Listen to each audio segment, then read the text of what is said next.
Hello, everyone. It's that time of the week again. It's time for another episode of Mondays with Mundy, and that's me, Jim Mundy, the historian for the Union League Legacy Foundation at the Union League of Philadelphia. Clearly, I'm not there. I'm at home in my library, talking to you from the third floor. When I was in collections management, that is, archivist and curator for the League for a number of years, I used to tell everybody that eBay was a professional's best friend because you could find anything on eBay, and it was true. I went on eBay every day. And just recently, a League member named Richard Reck went on eBay and found something from 1982. Specifically, he found an article from the Philadelphia Inquirer Sunday magazine, April 4th, 1982. And he gave it to us. And it reminded me that history doesn't have to be 100 years old to be history or worth talking about. And it can be more recent than that. And it is actually today's history already, somewhat, right? So let's take a look at this article. I think it's really fascinating, and I think you'll enjoy it as well. It brought back a lot of memories for me myself. So I'm going to go to my ubiquitous PowerPoint. There we go. I need to share it. We've got that. And then I need that bar to go up a little bit. There you go. Let me do that. And voila, we have it. Okay. So today's episode is called Fort Civility, the Union League in 1982. And here is the cover of that. You can see it's April the 4th. It's Lincoln Hall, by the way, and of course it doesn't look anything like that today. The gentleman in the doorway is Grandel Green, who at one point was bootblack in the barbershop, and who became banquet captain and one of the most beloved, employees of the League for a number of years and for many, many ways. So that's great. And Grandel, by the way, is still alive. Lives in an assisted living facility in Mount Airy, so still doing well. I guess we all wonder, does he just pompadour anymore? All right. As you can see, so it is called Fort Civility, Battling Elite Loneliness at the Union League, but it's a lot more than just that. Take my word for it. So what is it about? It's about opening up the League to the public, because the League rarely ever did that, to be honest. When I went to the League in May of 1978, it was still very much a closed institution, a Victorian men's club, very Dickensian, to be honest. I worked with some wonderful people, and especially my first job in the summer of 78 was in the main office. I worked with two gentlemen who were just the epitome of Bob Cratchit, unfortunately. And there were enough Ebenezer Scrooges around to make that relationship work. But that's the way it was.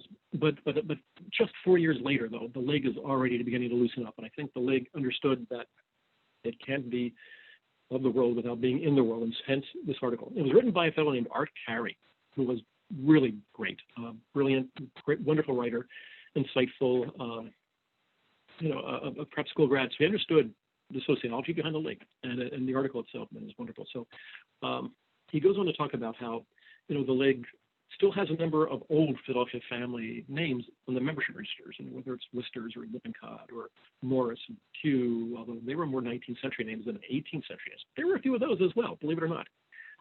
He also goes on to talk about how there are a lot of names that don't belong in the social register or weren't on the social register. Names that begin with or ended with a vowel, Irish, Italian, Jewish, African American, right? And then, horror of all horrors, there was actually Democrats in the House. My gosh. He overheard a conversation in the men's room one day, and one member asked the other member, who are you afraid of the most inside the League, women or Democrats? And apparently, without thinking, the other gentleman said, Democrats. But by this point in time, the League had already crossed two of the three sociological thresholds that needed to get itself back into the 20th century. The first was in 1974. The League admitted its first African-American member, William Thaddeus Coleman, who shortly afterwards would become Gerald Ford's Secretary of Transportation.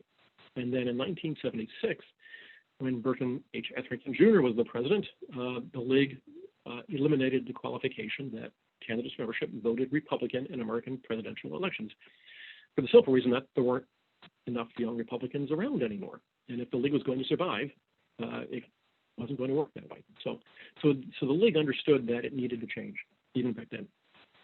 All right. So that was the first thing he's talking about. I think basically what he's saying then is that the League is all about people. And you might have heard me say it many times, but the League is just a wonderful building. And Carey goes on to talk about how it's like this giant Gilded Age ocean liner, just stationary, sitting on Broad Street. And you walk in the door, and there's these wonderful, the smoking room, the North Lounge, the bars, the restaurants, the barbershop, the health baths, the library, the sleeping rooms, all that kind of stuff. He said, but most of the article is about people, because people make the league. So, and Carey got that right. Okay, so he would go on to talk about it, and let's take a look at it. So that's the first page of the article itself, and you can see in the upper along the right-hand column, Jews, blacks, and Democrats. Oh my. Okay. And welcome to Oz. Okay. So very quickly, he goes into talking to a gentleman named Arthur Littleton, who was the chairman of the admissions committee at the league. Art Littleton was one of the most prominent trial lawyers in Philadelphia at the time. Hard to miss Art Littleton. He was 6'4", 220 pounds, big strapping man, but as friendly and nice as you could ever imagine. And because, of course, as you can imagine, one of the great mysteries to everybody who's not a member of the league is how do you become a member of the league? And Littleton went into great detail about the membership process itself, candidate receptions, the application form, the process itself. And believe it or not, the process is the same today as it was back then, okay? Because people would always worry about, is the league diluting the process, diluting the standards? And the answer was always going to be no, it's not, and it didn't. So I'm going to read you some quotes from the paper itself, from the article itself. I generally don't read anything, but I think in this case, I don't know that I could paraphrase it. So I'm going to read it, so if you'll forgive me. So this is what Mr. Littleton had to say about the membership itself and who is the league looking for as a member. Okay. So he says, what we're really after are people who are financially responsible, so the club will be paid its dues and fees, people who will not walk off with the spoons, napkins, and artwork. Although the artwork does stick around, but I'm sure we're missing a couple of some spoons and napkins. That part's inevitable. All right. And people who will not make so much noise that they disturb other members who want a nice, comfortable place to take their clients, friends, and wives for lunch or dinner. Okay. There you have it in a nutshell. Now, Art Carey then went on to ask a past league president, Samuel Fulton, pretty much the same question. And Sam Fulton was, to say the least, a character, a bit of an imp, if you will, and this is what Mr. Fulton had to say. And this was too good to pass up. I just had to read this one. So he said, we want to know, this is about candidates, do you pay your bills? Do you live with your wife? And are you running around screwing the maid? And if you knew Mr. Fulton, that was tame. So, but let me read you something else from Sam Fulton, all right? Because at this point in the club's history, its major philanthropic approach was something called the Boys Work Committee, today's Youth Work Committee, all right? And of course, that led to the Scholarship Foundation, the Scholarship Committee, and things like that. And Sam Fulton at this point is chairman of the Scholarship Board, right? And at this point, Sam Fulton's 89 years old. And here I think, no, that's looking on up. No, there he is, upper right-hand corner. That's Sam Fulton, Lincoln Memorial Room. Okay, so this is what he said about the Scholarship Committee and the Boys Work Committee at this point in time. He says, a lot of these boys come out of the bad end of town. Right? I find that a lot of, we don't look just for brains. I find that a lot of C students, after they get out into the world, build the chemical companies and design the rockets. This is one of the finest things the league does, and it still is to this day. But you can see now where Sam Fulton's really coming from. I think that's because he was one of those boys once upon a time. If I remember correctly, he was born in Kensington. And not surprisingly, he became a textile broker in his professional career. So you can see how where the league is at this point in time in terms of its philanthropic mindset, but also its membership mindset at the same time. So what kind of members was the league attracting? And this is a point when the exodus to the suburbs was just really beginning. It hadn't really gone full-fledged. That would happen a little later in the 1980s. So Art Carey included a list of a bit of the who's who, if you will, of the league. So let's take a look at some of those names, all right? So we have James F. Bodine, managing partner of the Greater Philadelphia Partnership, former president of First Pennsylvania Corporation, First Pennsylvania Bank. And for those of us with gray hair like me, remember that, all right? Tom Brookshire, network sportscaster and former Philadelphia Eagle. William S. Cashel Jr., vice chairman of the board of AT&T, all right, and former president of Bell of Pennsylvania. Okay. William T. Coleman Jr., we mentioned earlier, all right, and now he's a private lawyer practicing in Washington, D.C., but still a member of the league. All right. Fitz Eugene Dixon Jr., great grandson of Peter A.B. Widener of Titanic fame, philanthropist and former owner of the Philadelphia 76ers, and one of the most popular Philadelphians in the city at that point in time. William Fishman, who was chairman of the board of ARA Services. And ARA is still one of the most dominant Fortune 500 companies in the city of Philadelphia itself. Bill Giles, president of the Philadelphia Phillies. David Gerard DiCarlo, chairman of the board of Septum. Right? You can see the variety of the members' backgrounds here and things like that. Roger Hillis, chairman of the board of the Provident National Corporation, Provident Bank, and a great guy, right? Vincent Kling, chief architect and senior partner of the Kling Partnership, probably the city's most famous architectural firm at that point in time, and the builder of the core of Center City, from Penn Center Complex to the MSB building and things like that. So, Dr. C. Herbert Koop, who at that point was the U.S. Surgeon General and who was a medical pioneer, best remembered probably for disjoining the co-joined twins medically. So, and really quite a character too, if you will. Thatcher Longstreth, president of the Philadelphia Chamber of Commerce, and Mr. Philadelphia in many, many ways. Sam McKeel, president of the Philadelphia newspapers. All right, Roger Penske, chairman of the board of Penske Corporation, and owner and builder of Indianapolis 500 racing cars. Who would have thought? Then Robert Montgomery Scott, from the other spectrum. And Robert Montgomery Scott came from old Philadelphia families and some older money and some newer money. But at this point, he also represents Philadelphia in the way I think that Thatcher Longstreth did. But at this point, he's president of the Philadelphia Museum of Art. Right? Hal Sorgenti, president of Arco Chemical Corporation, right? And they were still in Philadelphia. And then Henry Wendt, president and chief executive officer of Smith Klein Beckman, now GlaxoSmithKline. So you can see the variety of backgrounds of these members, even in the early 1980s. Okay, so all right. Now, obviously, the early 1980s were a tough time economically. There were small recessions going on. I remember the league. It's when the league was, getting rid of some assets, if you will, to help make ends meet. And so people were always worried that the membership standards were being diluted and that they were too lax and things like that. But really they weren't. And if you read the article, and it's on my desk, I encourage everybody when you come into the league to stop down to the Heritage Center, come into the office, and please read the article. It's really phenomenal, and maybe we'll photocopy it if you'd like, and things like that. I think it really is incredibly insightful to the league 38 years ago. But so they also interviewed a couple of people, a couple of members, and why they thought the league was so unique and important. And they interviewed J. Liddon Pennock, Jr., who was president of the Academy of Music, the social position in all of Philadelphia, chairman of the Philadelphia Flower Show, one of the greatest events in Philadelphia on an annual basis then and now. And he was president of Pennock Florists, which were on Walnut Street back then. And this is what he said. Union League is a great cross-section of anybody who is anything in Philadelphia. It covers all facets of Philadelphia society and includes among its members the movers, the men who are active in affairs of the city.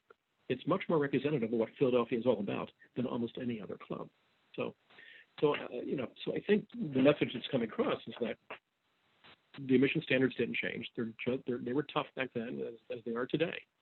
But that the league welcomed, candidates from all walks of life because the league is the center of that, the elite of Philadelphia. Right. So elite versus hereditary aristocracy, Union League versus Philadelphia Club. Okay, because Carey brings that issue up as well. But before we go down that road, though, since we're talking about the membership standards and the laxity and who are the members and who they aren't, Carey also interviewed an old friend of his, who was also an old prep school friend, but someone he describes as to the manner born. It doesn't name this gentleman by name, but this is what his friend had to say about the Union League. From his perspective, and again, this gentleman's father was a member of the Philadelphia Club once upon a time. So here we go. The Union League is not what it used to be. All the people who belong are trying to pretend that it's exclusive, but it's about as accessible as the JCs. They let people like cattle there. The guys are no different from the elks and the moose. It's fine for people who want to use it for business purposes and its convenience, but there's absolutely nothing exclusive about it. Absolutely nothing. Anybody can get in. Half the time, corporations are paying for the membership, and sometimes they did, because there were no corporate memberships. They're all individual, as they were then and as they are today. And this friend of ours, Carey's, finishes with, the decor is tacky. The clocks are not beautiful Philadelphia clocks, but these big, ugly Victorian monstrosities with windows in them so you can see the chimes. Why not? It's a Victorian club. It's a Victorian building, right? The Oriental rugs are suspicious looking. I just love that one. The Union League is a tacky place and is even tackier to write about. Why are you talking to me? You know? So there's the other side of the coin, right? So why was our Carey talking? Because Carey would go on to make the case, as did some other people then. Philadelphia needs the Union League, and the League needs Philadelphia, right? So in 1950, sociologist E. Digby Baltzell at the University of Pennsylvania wrote a pioneering book of its kind called Philadelphia Gentlemen, The Making of a National Upper Class. It was the first time anybody had tried to analyze how an upper class evolves over time and how it functions within the larger society or city, whatever it may be. Ben Baltzell is most well known for as the creator of the term WASP, that is White Anglo-Saxon Protestant. And Baltzell is a Philadelphian. Right? Didn't belong to the Union League. I don't think he was a joiner. And Baltzell, if anybody knew Philadelphia inside out, it was definitely Baltzell. Now, his counterpoint to some of this was a fellow named Nathaniel Burt, who taught at Princeton University, another academic, but he taught in the music department, believe it or not. And Nathaniel Burt was the great-grandson of a 19th century League member named Nathaniel Burt at the same time. But Burt had written a book called Perennial Philadelphians. Still a great book to read. A lot easier than Philadelphia Gentlemen because it's more social and anecdotal and very witty. I mean, Burt could turn a phrase better than anybody else. So I'm going to read you some passages in this article from both of them so you get an idea of what their positions are and how they viewed the League at this point in time and why the League played such an important role in Philadelphia than as I do think it does today. So, right. So this is what Burt had to say. Right. He said, indeed, through the years, the Union League has fulfilled its aristocratic responsibility to assimilate the up-and-coming elite by opening its doors to many men from humble backgrounds, men who, through hard work, ingenuity, and shrewdness, have made discoveries, built industries, and amassed fortunes. It has been the club of achievers and meritocrats, up by the bootstrap hustlers with degrees and hard knocks. By contrast, the caste-conscious Philadelphia Club has long catered to Philadelphia's hereditary aristocracy. In many cases, people whose main claim to fame is that a hardy ancestor came to America on the Mayflower or fought in the Revolution. Right? So you can see how Carey is making this claim. So, sorry about that. Okay, all right. And what else? And so, Baltzell will go on to say, typically, members of the Philadelphia Club decorate the boards of city banks and corporations, while members of the Union League actually run those banks and corporations. You can see the distinctions being made there as well between the social function and the function of these economic and commercial elites in the city, right? Okay, and Burt put it very succinctly. The Philadelphia Club is prestige. The Union League is power. And there you go. Says it all right there. So let me read one more quote to close out. I think this is really important. Okay, because again, 1982, 2000, things haven't changed a whole lot. So this is the last quote from Baltzell. The biggest danger of the modern world is the atomization of leadership. The Union League exists to counteract elite loneliness. It provides a place where members of the elite can interact with one another outside of business hours. This is the tragedy of the Route 128 phenomena. That is, pretend it's Philadelphia companies moving up to the suburbs is what he's talking about. All right? Okay? The top executives of Smith, Klein, and INA, and the Inquirer, and the city's bankers, and lawyers, and stockbrokers ought to be eating at the Union League every day and meeting different elite people. This leads to trust, friendship, order, and stability. It is a badly needed civilizing force in our society. It's like, there you go, folks. Right? This is your Union League. This is your club. This is your city. These are your suburbs. Right? This is your heritage. It's your patrimony. And this is what it's all about. So I really sincerely invite you to come into the League, read the article. As I say, it's on my desk. I'm only one day a week, but if you go to the office, somebody will get it for you. Or maybe we'll just photocopy a few copies and pass them out. Right? So let's go through the rest of the PowerPoint, though. Let's go back up a little bit. So this is Lincoln Hall as it was back then. You can see it's a business luncheon, obviously, because they're all businessmen in there. And this is what Lincoln Hall looked like before it was redone in 2013, right? We talk about bowling, one of the sports that were played by the League. I mean, the League had pool and billiards. It had bowling, cards, chess, the whole 9 yards, you name it. Social functions, and that's a dinner dance in the lower left-hand corner called the old quad parties. They were held in what is now the mead room and the grant room back then, and they always had culinary themes like April in Paris or something Irish in March and stuff like that, but fun stuff.